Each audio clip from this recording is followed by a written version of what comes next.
Okay, welcome everybody to Wall Street Reporter's next Super Stock live stream for December 16th, 2021.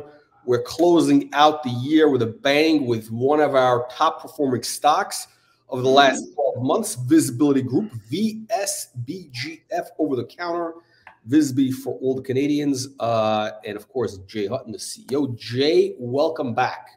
Thank you, Jack. Good morning. Good afternoon. Absolutely. Now, Jay, you know, VSB has been really, again, one of our top performing stocks in the last 12 months. I think last year, this time you were about 45 cents.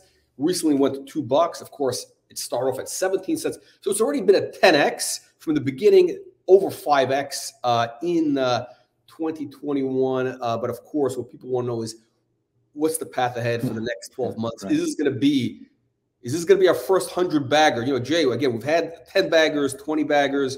We need that 100 bagger. And with everything that you have, I mean, like, really, VSB has all the key ingredients to be that stock which has that 100x upside. The markets you're addressing, the multiple catalysts, different. I mean, so many incredible things that I want to kind of dive into today. And of course, the main thing is we want to open up for audience questions. I mean, that's the big idea. So again, Jay, I'm going to ask you a couple of questions, and then everybody watching, please submit your questions through the live chat, and then decide for yourself if VSB is going to be our next or our first 100 bagger stock. So Jay, I think we should do maybe like a quick recap. What you've accomplished in the last 12 months, which has been a lot. I mean, from where the company was last December, where you are now, and then where you're going. So, should we maybe start off with you have the three different aspects, right? Should we start off with the store as medium business, the Modelo Ramos? Well, we talked a little bit about this before airtime, Jack, and so I kind of wrote some crib notes about how I would respond to that question, and allow me just a couple minutes here just to review the year. The year started with, I mean, the most significant component of the years was the announcement of the letter of intent with AB InBev, which 60 days later, maybe 45 days later, became a joint venture. Now I keep referencing back to that whenever I have an opportunity to speak to shareholders, either privately or on a public environment like this. And I do believe, and others do believe as well, that so little about that deal has been disclosed, and so little about that deal has been fully appreciated. There's two components of value to that deal. I'm sorry, I'm going to make my review slightly longer than, but I'll be as quick as I can. Certainly there's license revenue that comes out of that deal. By the end of year 4, that's in the neighborhood of $10 to $15 million a year in license revenue, which goes directly to VSBLTY and doesn't get diluted by participation in the JV. But of greater interest, well, not greater interest, but certainly greater impact in that deal is the media revenue. What we're building here is a 50,000 store minimum, right? Could go bigger than that. Network that connects small mom and pop 12 to 15 square meter retail locations initially in Mexico, Peru, Ecuador, and Colombia. That's underway. It's in a few thousand stores at the moment, and we're although I'm not because it's so competitive in this marketplace, and I could name 3 or 4 competitors that have similar aspirations. AB InBev, our enormous partner, is asking us to keep the lid on some of the cadence details. And even though I reject that as a public company CEO in lots of ways, I kind of have to respect that idea and balance the benefit of talking about it in detail versus blowing up a relationship. Go ahead. But also, it presents a good opportunity for an upside surprise a little bit down the road, because when you come out and this is precisely the point I was about to make. The upside, listen, I'm excited about the license revenue. It's what fuels our fire. It gets our juices flowing. But the greater win in the ABI deal, which I believe is not fully appreciated, is the media value. That media value, by the time we get to year 4, 45,000 roughly stores, It's a $260 million media value, which 7 months ago was prospective, was guesswork. But now that we're in and selling and having brands buy media, we now know that our prognostications in terms of the value of those impressions delivered is right.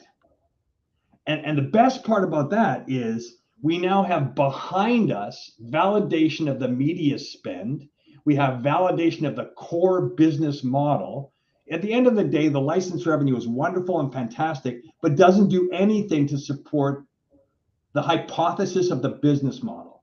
The only way that that business model is supported and validated is that the brands, PepsiCo, Bimbo, etc., buy the space. The brands are buying the space. That's the bottom line. The brands are now buying the space, which de-risks the thing as we go forward. I mean, from my point of view, especially in the third and fourth quarter, when this began to happen in a way that is material and repeatable, we've not only had brands buy the space, Jack, but we've had brands rebuy the space. So it's not like they buy it one time, oh my gosh, that was a terrible investment, let's never do that again. It's more like, oh my gosh, that was a great investment, let's re-up. So we've now got 2022 contracts on the media side coming onto the books, which means that from our perspective, because we have a 33% ownership participation in the media revenue, we're going to pay all the costs of the network. But when we get those distributions, which are coming slightly faster than we thought, they're going to be material. And I can put that beside my license revenue as a way to fortify and validate the deal. Okay, so very important. I think so. One of the big, the big takeaways in the last year. I think when you first came on the program last year, you were just in the early stages of the ad sales, or did you start selling ads? But I don't know. You were. So the best part about this is the joint venture has actually created its own management team. Okay. I don't spend every moment of every day selling ads on the ABI network. There are people, professionals, who've done this before, doing that. And so because I sit on the board of Winkle as the representative of visibility, I get immediate updates and cadence reports and that sort of thing. And in the last 60 days, my confidence has grown by leaps and bounds because that team is executing. And we're now seeing, as we modify and adjust our cash flows and performance for the JV going forward, I see that now manifestly delivering on the promise of the media revenue, which to me was the great unknown. I'm media conscious, I'm media aware, I know the space, but I'm not a media guy. So that was always the risk of the model, right? I'm a software guy. So we build software and capabilities to support that media sell, but we're not that media sell. That's the first part. And the second part, Jay, this is a little bit like Google. You know, the guys, they knew about software, they knew how to do search, but nobody really knew, could these guys actually sell those ads? Or same thing with Facebook. So nobody knew Facebook could sell ads. When they start, nobody really knew. And then they did. So just the same thing here. I turned around slightly. And you're the Google of the physical world. Well, sure, but I would say that I didn't know if we could sell it. Sure, that's an appropriate characterization. But more importantly, I didn't know if brands were going to buy it. And I know that sounds like it's the same side of a different side of the same coin. But what's really valuable here is that brands are seeing the value of in-store media impressions. And that's the big takeaway. I can tell you something else. And this is relatively new. I mean, this store as medium concept. I mean, with digital, it's still, with hyper targeting, it's still a new concept for a lot of these guys. So you're basically it's not hyperbole to talk about us owning a pioneering and leadership position in this category. It's not hyperbole. I mean, it sounds crazy for a small cap. We've recently had Boston Consulting Group, as I think I may have mentioned to you before, saying the store articulating as a media channel is $100 billion business by 25. This is from almost nowhere. So this is Boston Consulting Group told you this. Yes, and I can actually make that available. We'll actually put it on our website. Because I know that shareholders will probably want to see it. I'm going to make a quick note to do that. Oh yeah, please. We never talked about this before. This is This is a we're getting some new information. Stores medium 100 billion. So this isn't guesswork. This isn't conjecture anymore. Certainly there were years when, as we were toiling away in the evangelical segment of the creation of this business, we were absolutely shouting, and maybe no one was hearing. But now we're at a point where there's a real inflection going on. Walmart has created their own media company. Target has created their own media company. This is underway right now. Absolutely. And I was going to make a quick point about the ABI thing, because there's two parts of that relationship that we're navigating on a regular basis. First of all, we're co-managing and co-owning the cadence of the media sales. So ABI is involved, we're involved. There's high collaboration going on. But once you build a network that connects all these stores together, you have to start thinking about what other things you can do of value to ABI to eliminate the pain.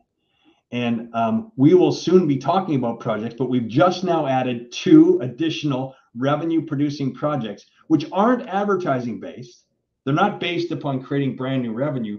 They're based upon creating operational efficiencies in the stores. Once you have a network, what are the things that you can do using IoT, digital infrastructure, and network to be able to inform the brand or the owner of the infrastructure what's going on?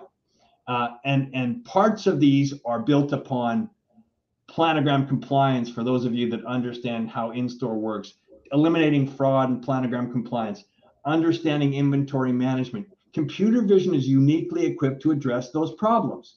Now, I understand that that's maybe a bit in the weeds, but the point here is, now that we've established a working relationship with ABI, it's trusted, it's collaborative, we're doing other things to create new revenue, which is exactly the hypothesis of why we did this. Okay, no, so it's really interesting because they're basically, okay, so it's sort of, I don't want to use the word Trojan horse, but like once you're inside the store, once you're inside these stores, you have this massive network. There's a lot of additional things, services you could layer on top. So right now you have the ad business, you have the security component business, and now there's this third aspect, which we're kind of talking about. Third and fourth aspect. Think of the power of connecting in real time all of the transactions occurring across a 10,000 location network, as an example. Should we refer to this as the big data aspect of the business? It's all big data. Yeah. You talk to any major brands, pick one of the top 2,000 brands in the world, and the most strategic thing, I should modify and edit my comments. The number one strategic thing, and this is odd, 2 years ago we wouldn't be saying this, is, believe it or not, sustainability. And number 2 is data, big data. But it's a close second. The point is, it's in the top 3 initial things that big brands worry about. They figure the more they know about the cadence of their inventory and supply chain and relationship with their customer, the more intimate they are with their customer, the more momentum and velocity on sales that they'll achieve. And it's not a whimsical notion. Yeah. Now, okay. So the number, now you actually, so again, you're generating revenues. The numbers are growing by leaps and bounds. I think last quarter you announced, was it 4.5 million in bookings? This is no. That was revenue, and it was 522 USD. I have it in front of me here. Wait, I got it completely wrong. Okay, so it's even better.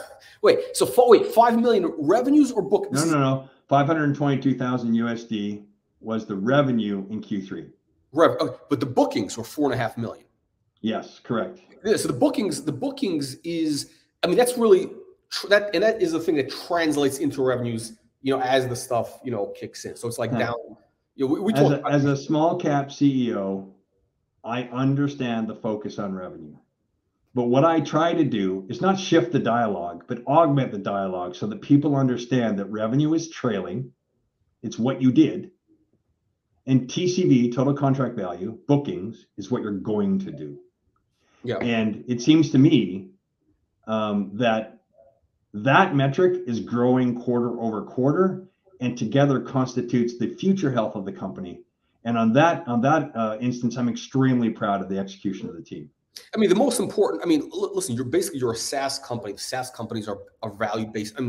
On the bookings is the thing that everybody looks at, right? Like, I mean, maybe, in the next 18 months, as the company matures, then the revenue is going to be much more, it's going to be I accept more. that. Yeah, I know that'll happen. But yeah. right now, the number that everybody really needs to look at is the bookings. Now, here's the question I ask you. The bookings number, does that include ad sales or no? No, because that sits on the joint venture's balance sheet. Okay. The only time it impacts us is when there's a distribution, right? And this is why, in preparation for a distribution or a dividend, if you will, because we're preparing for that quickly, we've now created a Mexican subsidiary so that we can receive those dividends or distributions in a tax efficient manner. And that's the things we do just internally to get ready for that.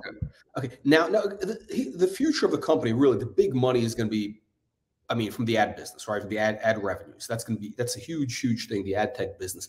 So when can we see? So are you saying we're going to be seeing in the next quarter possibly the first indication of these numbers from the ad sales? The first thing we'll see is, to the extent that I'm allowed to share, is the joint venture's balance sheet. We'll get some peeks at that, because as the shareholders of VSBLTY, we have a right to see what's happening in one of our significant interests. And then over time, that becomes a balance sheet impacting KPI or metric, because we're getting distributions for that company. There are models that we've signed off on as a board as to when those distributions will begin. I'm not prepared to share them because that's a joint venture. The name of the joint venture is Winkle.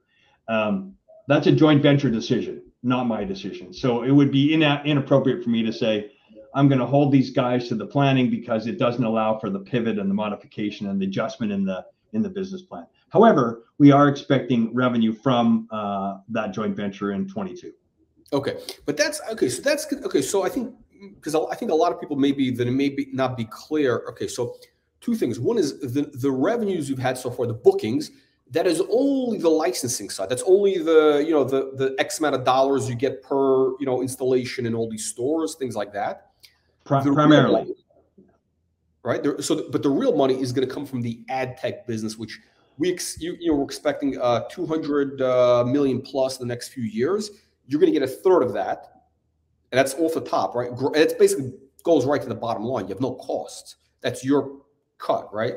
So let's call that 70 million a year, 3 years, and obviously it's going to grow into that. So in theory, I'm thinking in 2022 is we could see 15 million revenues from that business. I mean, is that fair to say? Because you have. I'm reluctant to say, and not because I'm trying to be stealth or coy or I just it's impacted by the cadence of deployment. It's impacted by the inventory sellout. Is it 50% or 100%? There's a lot of components that go into that. We expect revenue from that joint venture in 22, and that revenue will grow quarter over quarter. Now, just so you know, we're a learning machine here. Other deals we're negotiating, particularly deals we're negotiating in the C-store and grocery space right now, have us participating on the advertising revenue. A year ago, we'd made a proposal that just has us participating on the license revenue, but inspired by this idea and the momentum that's occurring in Latin America, and recognizing that not participating is leaving money on the table. Almost every one of our deals, not all of our deals, but almost every one of our deals has us with that blue sky component, if you know what I mean by that. Okay. Yeah. I mean, this is the this is where all the money is in the ad business. Yeah, and if we can successfully build a software support system that allows for more rapid and more seamless capturing of that revenue, we should participate in the revenue. So that's basically been our argument. Okay, and and what about so right now the big stores, you got the Modelo stores, ABI InBev, that's in Latin America. What about? I know there's been talk about expansion outside, into the U.S. possibly other countries. I think India was mentioned at one point. I don't know if you said it, somebody said it, but what's the plans for this year in terms of global domination for VSBY? Well, I'm not going to talk about a shutout with 4 minutes left in the third period, but India is a really good, interesting, and attractive market to us and to our partners. That would be a wonderful first quarter initiative for us to get done.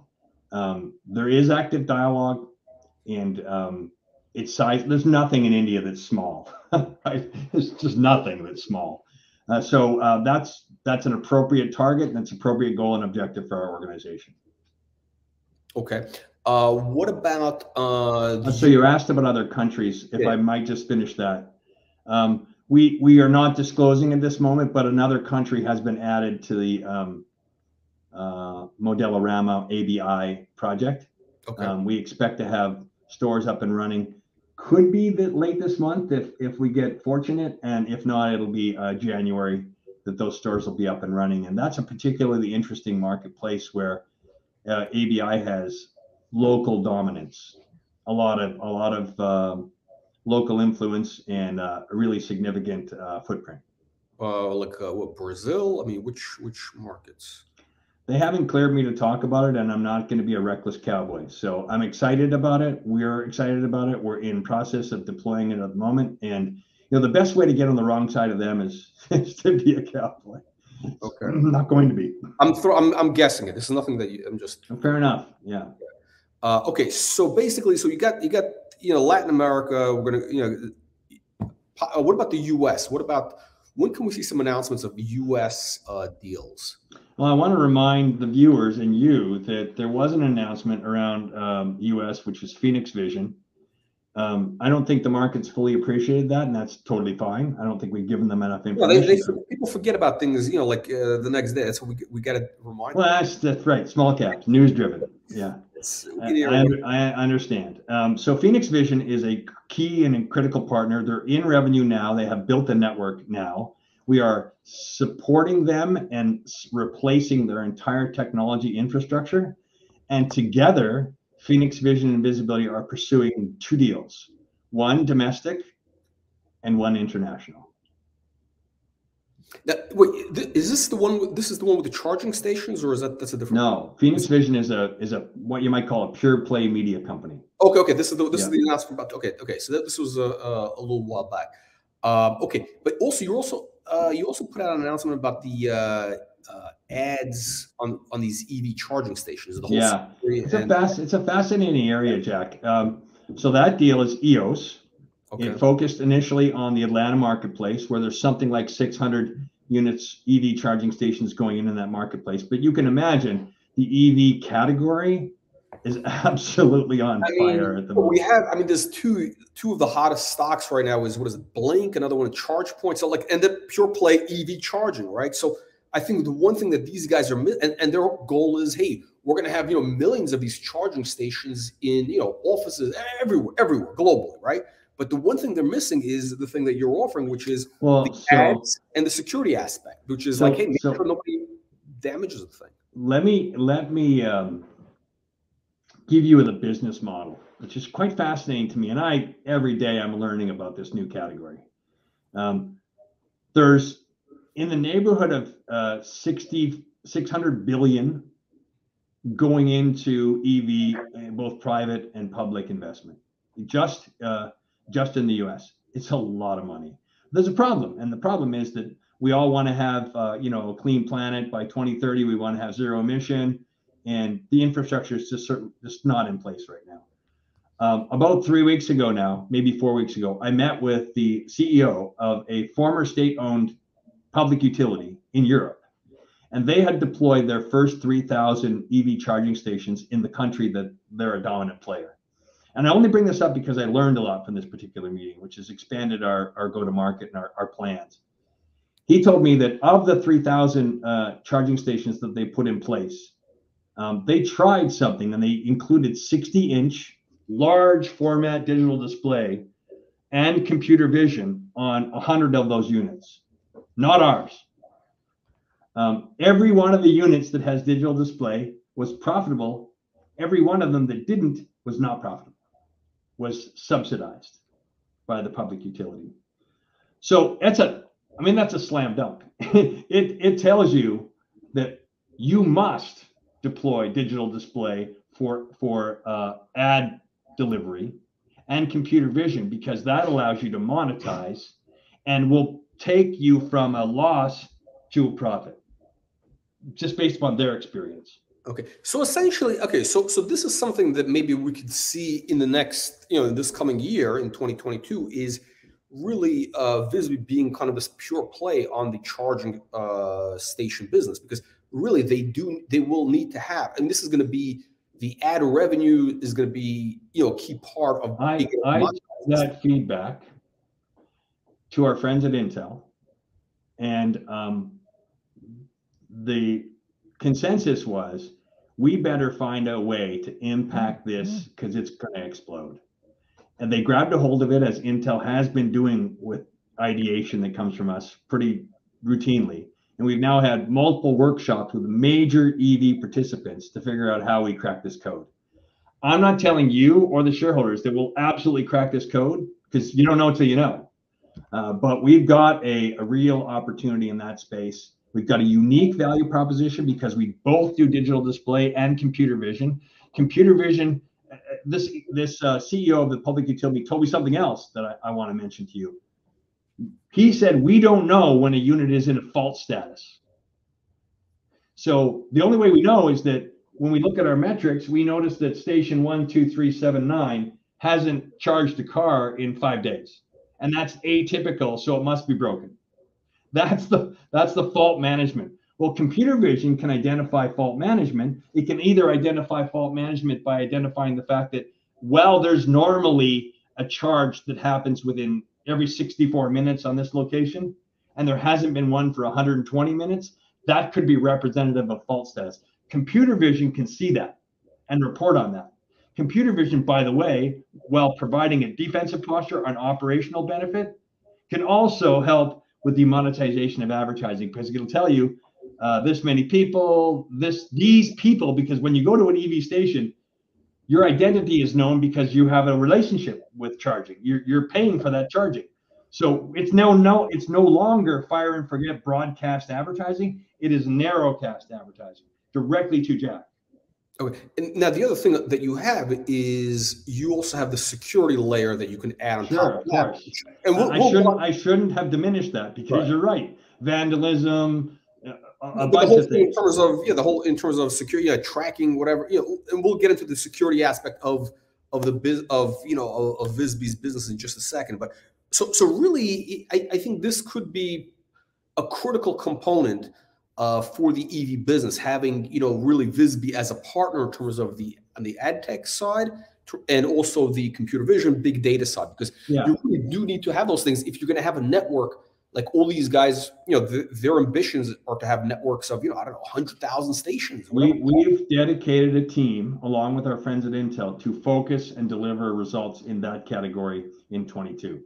So, and this is one catalyst that I don't think anybody has realized, or even nobody's talking about it. Nobody has realized that this is really like one of the big opportunities for VSBY, which is like, it's sort of like an iceberg. Like people don't even see it. It's like, but there's a massive iceberg that is underneath the surface, which is going to come up at some point, and people say, "Wow, this could right. be that could be the EV business could be bigger than." Yes, of course. But this is why I can skillfully dodge the criticism that this is, oh my gosh, it's just yet another marketplace you can pursue. How do you do all that? Well, we do all that by intelligent partnering. We build our plumbing. We're going to build that plumbing anyway. If you can apply that plumbing into 50 different markets, why the hell wouldn't you do that? Especially when you have partners like EOS that are well-financed, well-understood, well-regarded, and have reach. That's our go-to-market. And all we need to do is focus on their needs, and together we'll land and expand. Yeah, again, I think it's very important for anybody that's new to the story is to understand essentially, VSBY is just purely a technology, really an IP technology company. We're a platform company. You're not manufacturing anything. You don't have guys in the field. Everything is done through partners. It's almost like they still make Dolby. I don't know. It's a license. So it's a technology which and people license it. That's what makes everything work. So it's the margins are massive.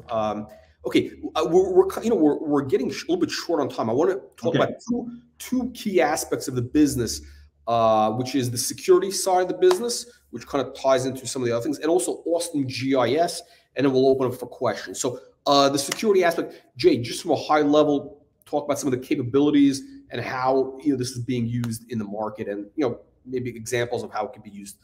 Yeah, sure. On the security side, what we do is we build, it's a geeky term, but we build inference logic. And inference logic can be instructed to identify an object of interest or an event of interest or a person of interest or a mix thereof. An example of an object of interest would be a weapon.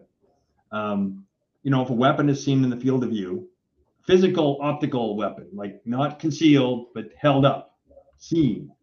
Our cameras at a distance even can identify that that's happened, can engage in that event with an alerting mechanism that actually is connected to things like building workflow. An example of that would be when a weapon is detected, let's lock down the building. Now, we all know about the active shooter DNA in the US. You see how that would be useful? So we have an enormous opportunity just in building safety. Facial recognition.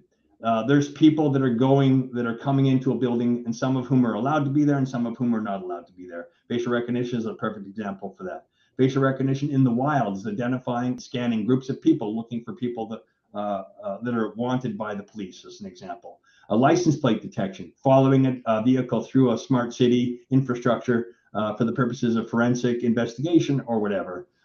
Zone crossing. I have people moving from a place they are allowed to be to a place they're not allowed to be, which is an alert mechanism. So those are all examples of AI logic running on infrastructure and cameras that are benefiting for city analytics and for surveillance. Okay, so in terms of revenues, like you got deals right now, right? I mean, like this is going to be added on top of, this is a layer that can be added, on top of, for example, the EV stations, the coolers. Like this is being used in in today's news. Was it radar? I get these guys mixed up. Radar app. So you have a deployment in Mexico right now. You have a bunch of these things going on. Like, what is? So Mexico City, kind of like Manhattan, is divided up into boroughs. Except in Mexico City, they call them counties. Each county has a mayor. We've got 4 or 5 counties underway right now: Benito Juarez, Miguel Hidalgo, Coajimalpa, and this is an additional county, a brand new mayor who sees what his peers are doing in other, close proximity counties. And enormous impact. We've got a couple mayors reelected because of the tangible increase in safety. Okay, that's a hot button. Yeah. So a guy knows that, hey, if he uses VSBY, he's going to get reelected, maybe for life. Well, I don't know that it's a cynical thing to think, I suppose, but that's practical, right? Because basically, what your system does is it is the security aspect, but there's also like the quality of life in terms of making quality of life, sense of safety, the sentiment of safety, the feeling of being protected. Just putting a camera up increases those sentiment metrics. But this is Magdalena Contreras, which is a part of Mexico City, and we're in first phase of a deployment with them. And the decision they made, unlike some other counties who have both dumb cameras, no AI logic running on them, and smart cameras, AI logic running on them, 100% of the cameras in Magdalena Contreras are AI cameras. So this will be a really interesting litmus test for us. And it's the first phase. It's 4 phases, and it's going county-wide. So we're excited about that. It's just another notch on our belt here that allows us to have greater coverage in Mexico City. The greater the coverage we have, the greater ability we have to track individuals or cars as they navigate through the various boroughs. Okay, and of course, all this like underlying technology, the machine learning, everything. you can leverage it and deploy that when you, let's say, when you do the stuff with the EV charging stations globally. I mean, certainly, it's the same plumbing. Same plumbing, right? exactly. Okay, you know, we're kind of running a little bit late, so I want to ask you real quick about Austin GIS, and then I want to see if we have, let's say, 10 minutes to go through. We've got a lot of questions. I want to see if we can. Sure. Okay, so really quickly on Austin GIS, and unfortunately, because I don't have clearance to talk about all the participants, everyone but one. There are 5 participants in Austin GIS. August created. Radar App, which is the company with whom we built the Mexican deployment. Small, in our business, we call them ISVs, independent software vendors. They're a 10% owner. VSBLTY, 10% owner, and on the board. Tech Mahindra, a $20 billion Indian company, they're a 10% owner. Tech Mahindra, a 10% owner. And then a large, unnamed, large player who own the majority. And the reason why that company is not yet named is the company, AGIS, is allegedly in stealth mode, something I argue with at the moment, but it'll come out of stealth mode in the first quarter of next year. And at that point, all will be known about who they are and who the players are and what's the strategy. But I got to tell you, it's a very important deal for us because it gives us equity ownership in something that already looks like it's going to be significant value. I understand it's going extremely well. I don't have clearance to talk about their financial metrics, but I was briefed just a week or so ago, and I was blown away by how quickly they're rolling. And it's only been 4 or 5 months. Okay, and this is basically like an infrastructure as a service. Yes, large deals. Their target is $200 million plus. So instead of you, Jack, deploying cameras, servers, network, all that thing in the city of XYZ, the city of XYZ goes to Austin GIS and they sign a 10-year contract where everything is paid for on a month-to-month basis per month, per camera, whatever. And so this Austin GIS has secured debt instruments to be able to do that over the long term. Okay, so these are basically big government deals. I mean, this is like, and they're doing it for you. In other words, all you're doing is the technology. You're giving them the technology, and you're getting a piece of the action. You have to not only a piece of the action, Jack, but we have a ROFR. We have a right of first refusal where if anything in a new opportunity touches or leverages computer vision, we get to say if we want it or don't want it. So there's an enormous upside potential for us. And 3 of the very large deals they've done already has VSBLTY licensing at the core.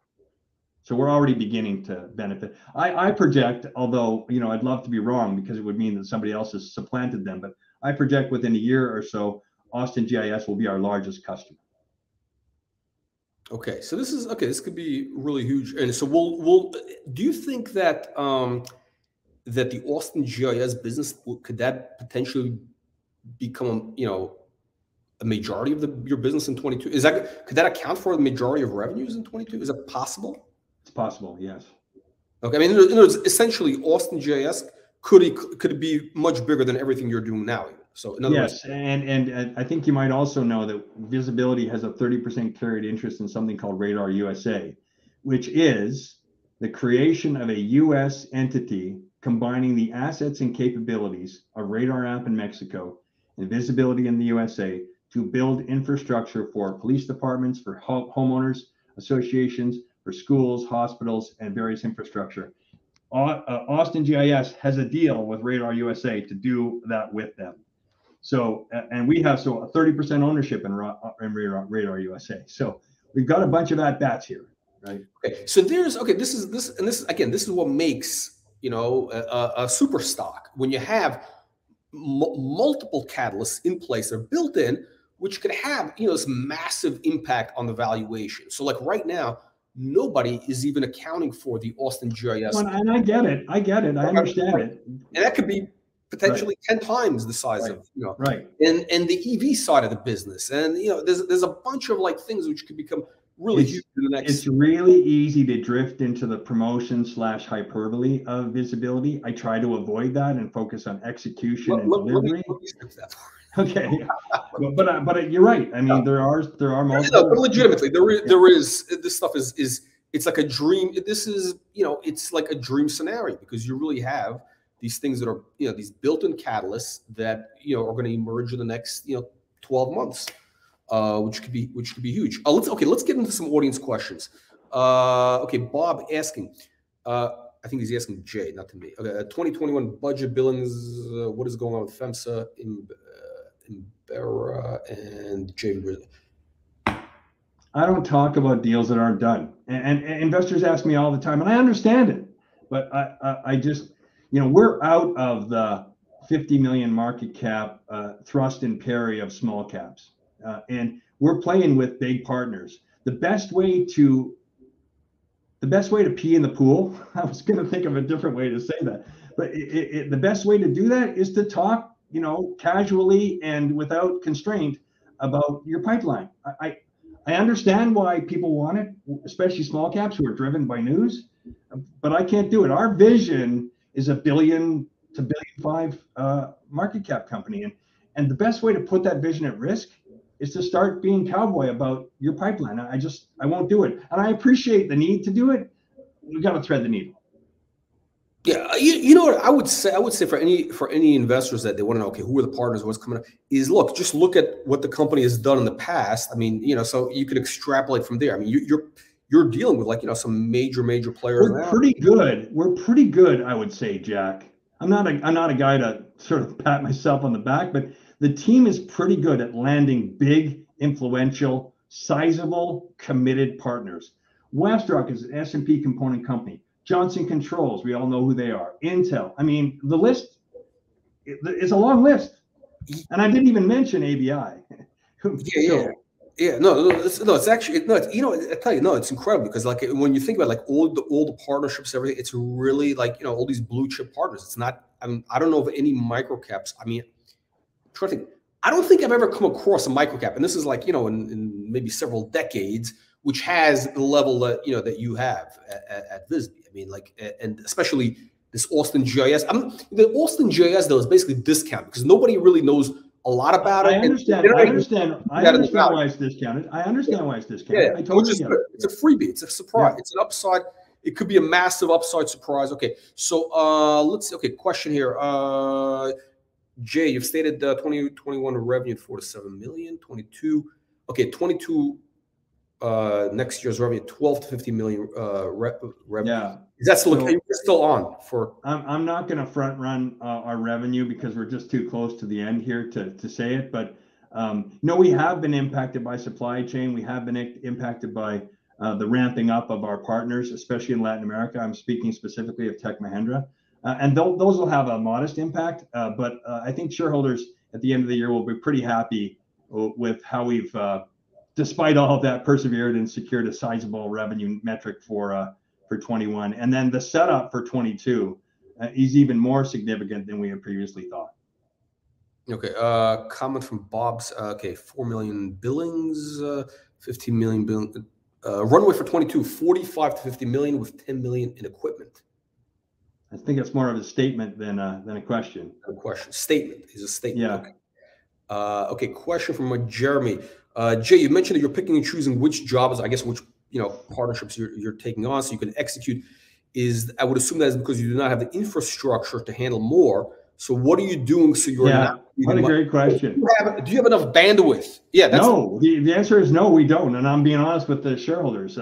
But we're fixing it this way. And about 3 weeks ago, we had an executive management strategy session, which was externally facilitated, something I particularly like to do because it allows for the bias to be removed, or at least somewhat effectively removed.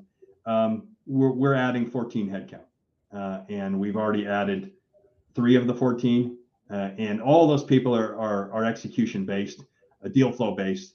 We've got 3 people that are going to be responsible for what we call channel management, which is all these big partners that I've mentioned before. They're being managed principally by me and by my chief commercial officer and our chief revenue officer, and we're distributing the load a little bit better, which allows us to scale. Now, before people ask the question, we think we can do this in a very accretive way, and we don't think it's going to impact our overall spend enormously or delay our profitability in a material way. So we think that every one of those people that we've identified will immediately hit the ground and create meaningful revenue impact. Okay, so basically, so right now you're hiring these new hires, these channel managers. So I'm assuming Only three of those are channel management. We're making an investment in data science. We're developing a professional services group inside the company for customers that want like 92% of what we do, and then 8% of a bunch of stuff we don't do. So we have to have that ability to create custom application capability. Okay, so for example, like one channel manager could be just, that guy's focused on, EV charging stations, partnerships, deployments. The other one is just it's great question. We'll have a vertical orientation like that, and we'll have a account designation. WestRock as a company is really doubling down on us right now, and so what they've asked for is dedicated team, and so we'll build. Underneath the channel management, we'll build a dedicated team. Now, they won't be only that and nothing else, but they will have a direct responsibility for that. But WestRock, they're going to be deploying your system in the U.S., right? This is WestRock is in the U.S. market, right? Yes, for sure, the U.S. Okay, but elsewhere as well. Okay, so just to clarify, so you have a partnership with WestRock. They're the ones who make all the display, the traditional display in-store displays, like paper displays, a massive company. And also you have Sensormatic, which is, Johnson Controls Sensormatic, which is those, the security systems. So you have these tremendous and those are the guys that get you into these stores. In other words, it's not like Jay Hutton is calling up, a Walgreens and pitching them on a deal. It's really the guys at John. In some cases it is. In some cases it is. But in most cases, what we've identified those partners for is reach and C-level access. Because when you pitch your deal, especially a deal like ours, which is disruptive and changes the game on a lot of things, and when you pitch it at C-level, you get significantly more buy-in than if you go at a lower level. And WestRock and Johnson Controls are two examples of us skipping the middle layer and going right to the top. Skippy asking, was there a VSBY installation at New York's Penn Station last month? That one's out of the bag. Yes, there was. And it's not the only one in the wild out there. Because we've got this sort of weirdness that we're doing innovative marketing solutions and retail solutions for very large brands. In many cases, the brands want to be the entity that messages that to the street. So when we front run them, it gets very uncomfortable. Okay, So, in other words, as far as so if anybody sees one of these things, like let's say the Penn Station, they don't see VSBY's name is not on. It's usually the brand. Like basically, you're in the background. You're like Intel inside, right? That's the old thing. You're like VSBY inside. It's not like they're gonna see everything. So let the brands take the credit, everything else, and you're basically supplying the IP. Yes, the first place that people that own shares in VSBLTY will notice that is either in our financials when we identify the momentum caused by that, or if we get fortunate, we convince the brand to talk about us in a more open way. And it's a 50-50 proposition. And I would say that brands are more and more willing to talk about their innovation in retail, because in a way, it's a badge of honor for them as well, right? That they're deploying innovative solutions directly at retail. Okay, so is any plans for Austin GIS to go public? Well, we're seeing the spin out from Intel. Intel is spinning out that what is it? What's the huge business? The car business, that car vision, whatever. Autonomous driving. Yeah. So is that a possibility that Austin can, be monetized? So, while I am on the board of Austin GIS, I am not the decision maker on that possibility. I can tell you that has been actively discussed. It's not the only potential liquidity event. What is it, Jack? Something like 1.3 trillion in SPAC money expires in November of 22. Oh. So I think that there's some real interesting possibilities there as well. Okay, interesting. Now, I'm thinking that maybe you have these 5 major blue chip partners. I think probably from a diplomatic standpoint, for all of them to be kind of aligned, get along, they probably would want to have a public company that way. It's really interesting that for me it's fascinating because I get a front row seat. But Tech Mahindra and HCL are both Indian-based companies, and they're massively competitive with one another.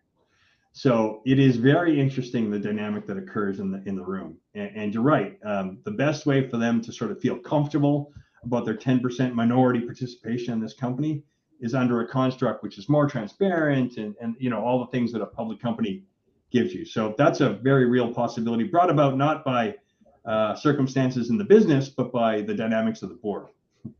Okay. Okay, Jay, two more questions. I'm sorry, we're way behind here. We got to do another thing, like it might have to be a 2-hour type of deal.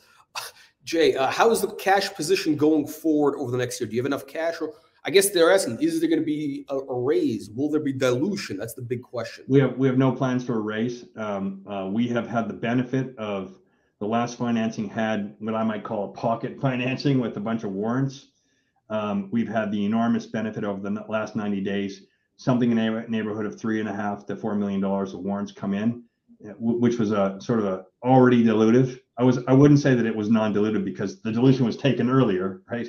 And that cash has come in, and we're sitting with a very strong balance sheet. And I would say that barring a catastrophe, we'll eke out profitability based upon what we have available to us from a cash point of view right now, with no need to tout the marketplace outside of an enormous, unbelievably important and valuable transaction on the acquisition side, which I don't see at the moment. Okay. All right, Jay, last question, wrap up here. Okay. So you were already, December 16th.